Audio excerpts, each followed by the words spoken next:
يا سيد، أنا رجعت على لبنان، أتمنى أنك ترجع كمان على لبنان.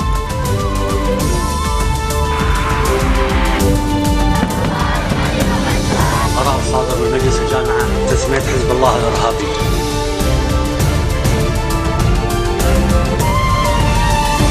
Good afternoon, you're watching the English newscast on Future Television. I'm Yumna Naufal, and these are today's top stories. Calm returns to the South Lebanon Palestinian refugee camp of Ain al-Hilwa hours after a football match nearly reignited violence in the urban slum.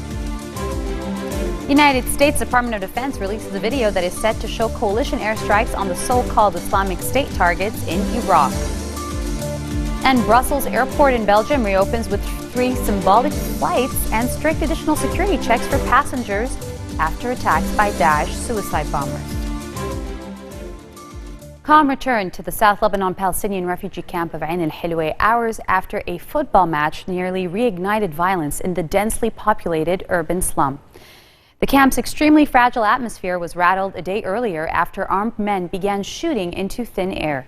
Although believed to have been celebratory gunfire following a 2-1 football match victory by Real Madrid over Barcelona, residents of the rest of camp have gradually begun returning to their neighborhoods to inspect the damage caused by the intermittent fighting which erupted Monday after Fatah al-Islam member Omar Natour killed Fatah movement's Abdullah Kiblawi.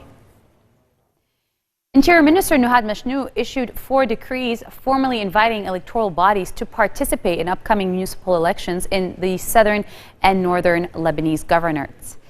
Mashnou set the elections date in South Lebanon and Nabateeh for May 22nd and May 29th respectively, and in North Lebanon as well as Akkad.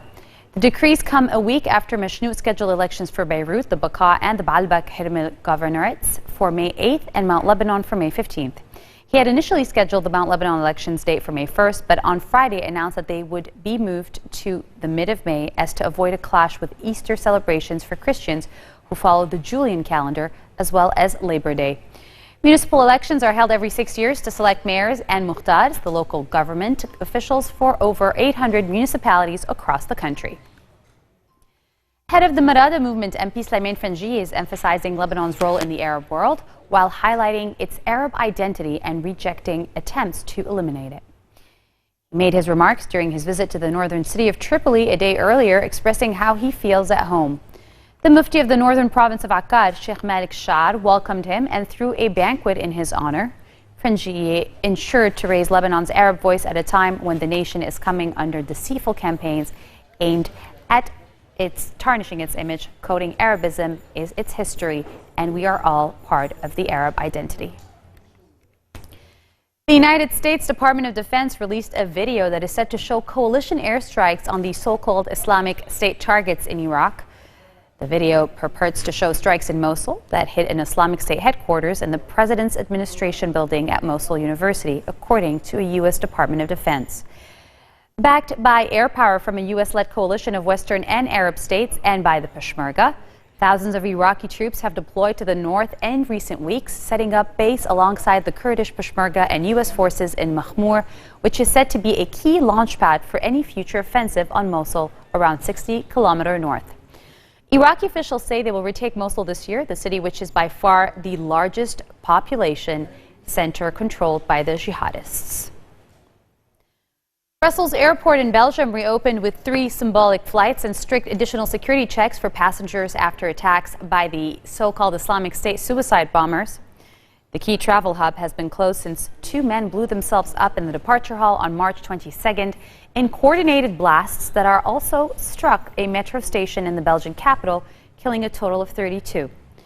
Brussels Airport Chief Executive Arnaud Feist said the partial resumption of services would start with 3 symbolic passenger flights to Faro, Athens and Turin. Tough new checks will be in place after police threatened to go on strikes if security was not improved. The airport is expected to start running normally again before the start of the summer holidays. Coming up next, U.S. Republican presidential frontrunner Donald Trump continues his criticism of NATO. We'll be right back. Stay with us.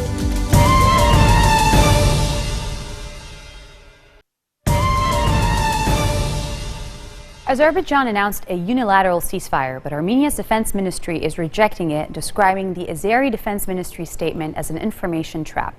This comes as a wave of fighting broke out in the Nagorno-Karabakh region, killing dozens and drawing international calls for an immediate ceasefire to stop violence spreading in the South Caucasus. Nagorno-Karabakh has been under the control of local ethnic Armenian forces and the Armenian military since a war ended in 1994. The Azeri Defense Ministry said a day earlier that the army had liberated strategic heights and settlements in the region. The statement by the ministry also said 12 Azeri servicemen had been killed. However, the Armenian president denied the Azeri report on the number of casualties, claiming that about 18 were killed and 35 injured.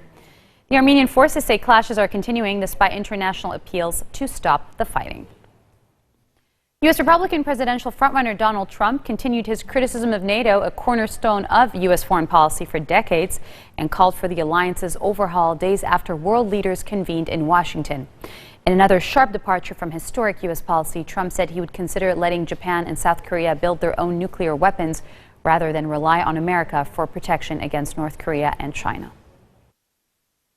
We're talking about tremendous amounts of money that we put in. Now we're defending countries, and we're not getting reimbursed anywhere near the cost of doing it.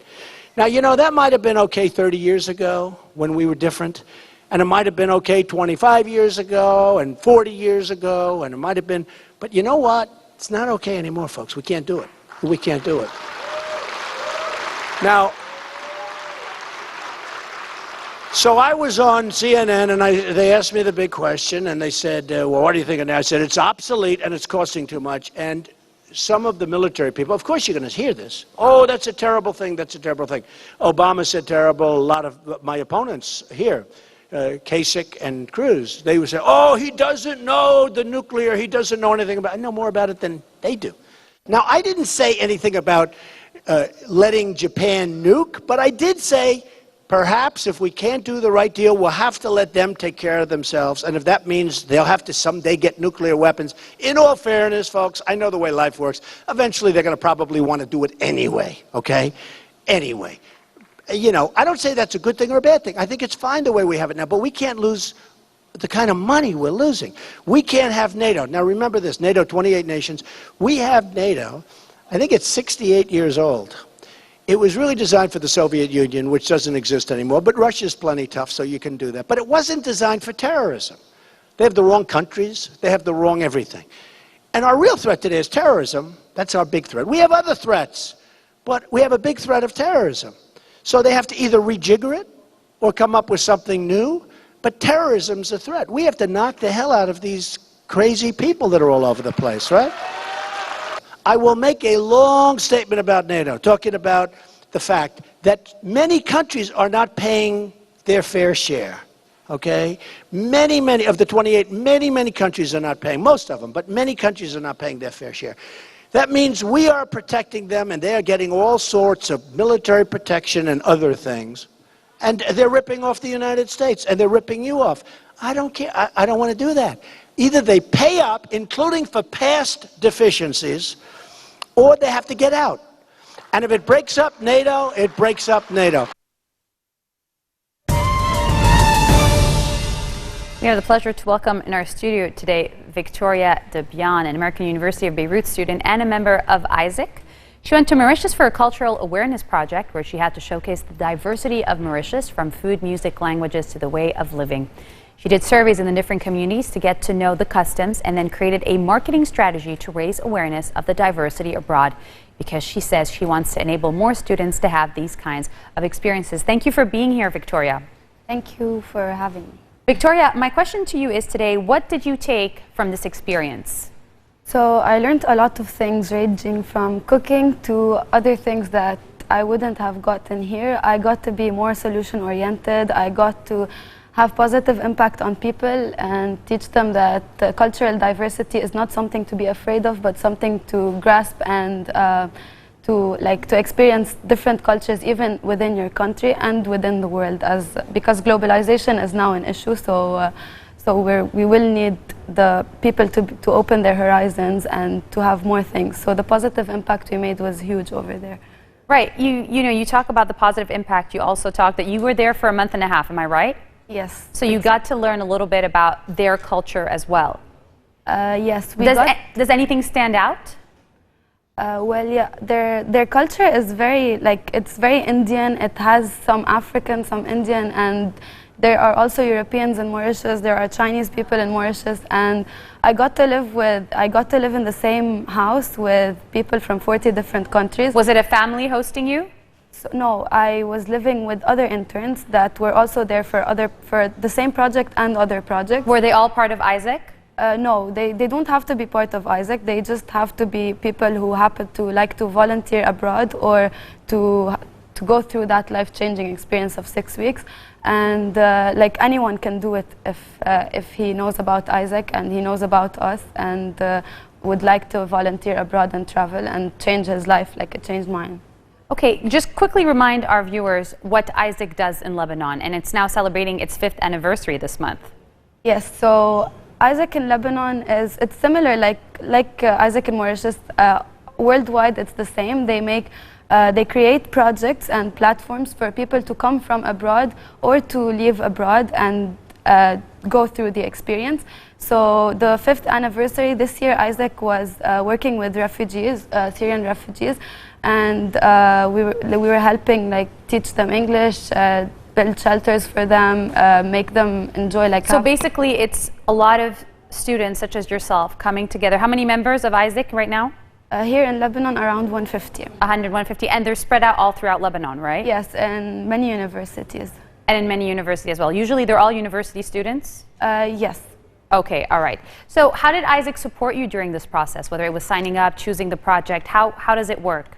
Okay, so the Outgoing Isaac program, they help you by, first of all, they talk to the Isaac entity where I applied, and they make sure that everything is okay, that the accommodation is proper for me to go. Right. And they facilitate the whole process from signing up online on our platforms to choosing the right project that fits what I want to do and where I'm needed most around the world. And they also make sure, like every week, someone from Isaac Lebanon still contacts me and so there's a asks constant communication there. Yes, exactly. And Isaac over there, the entity that has me, they make sure I have good accommodation, the proper stay. They make sure there are no problems in the house with other interns. So that they take care of you, basically. Yes, exactly. You know, I know you're still a young student, and I'm sure Isaac has had a very positive impact on you. But, you know, from this stage right now in your life, can you predict exactly what you want to do upon your graduation and what kind of work you'd like to be working out? Yes, well, Isaac has been a big part of my time in university. So what I want to do next, even if I'm going to go for a business, I'm going to try to make it social. I'm going to try to... Are you a business major? Yes, I'm a business major. So I'm going to try any company I join to make it socially aware, to probably include CSR in my day-to-day thing. And even the company that I'm going to join is going to benefit from what I learned out of the experience, because I became more open to, I have broader horizons. I get out of my comfort zone, my bubble, and I learn fast. I'm solution oriented. So this is what Isaacers get and what people go on experience get that others might not go through. Right, because it gives you that opportunity to interact with people from abroad and just have a more open mind when it comes to the culture over there, right? Yes. Is there anything that they took from you in terms of the Lebanese culture? Is there anything that stood out for them? Well, I made them Lebanese food many times over there, and it was hard to communicate because thank God for the food, right? Everybody always talks about our food. Exactly. Right. There they have Indian food and they've never had our food. So I took Lebanese food with me, Lebanese sweets. We had a global village where everyone exposed their I did Oriental, I did belly dancing. I showed them a bit about the Lebanese culture, and every country exposed what they had. I gave them sweets from Lebanon, and so there was a huge exchange. Do you think you ever would have gone by yourself had there not been Isaac? Do you think it's something you would have thought about, or you think the opportunity was created because of this? Well, no, I probably would have gone, but I would have gone for tourism and it would have been way different. So I Right. wouldn't have been through the whole thing. I wouldn't have met people from all around the world. So it would have been way different. And your advice to other students, young, join Isaac, travel, see what the world is, get into these programs? Exactly, as soon as possible. Like this summer, the next winter, like you can go anytime, just apply and... All right, thank you for being with us, Victoria. Yes, thank you. That was Victoria Debian talking about her experience in Mauritius. And on that note, we'll end for today. Here is a reminder of our headlines. Calm returns to the South Lebanon Palestinian refugee camp of Ain al-Hilwa hours after a football match nearly reignited violence in the densely populated urban slum. The United States Department of Defense releases a video that is said to show coalition airstrikes on the so-called Islamic State targets in Iraq. And Brussels Airport reopens in Belgium with 3 symbolic flights and strict additional security checks for passengers after attacks by the so-called Islamic State suicide bombers. Stay with us. Serge Berberi is up next with the French. We'll see you tomorrow. Bye. بقول له يا سيد أنا رجعت على لبنان، أتمنى إنك ترجع كمان على لبنان.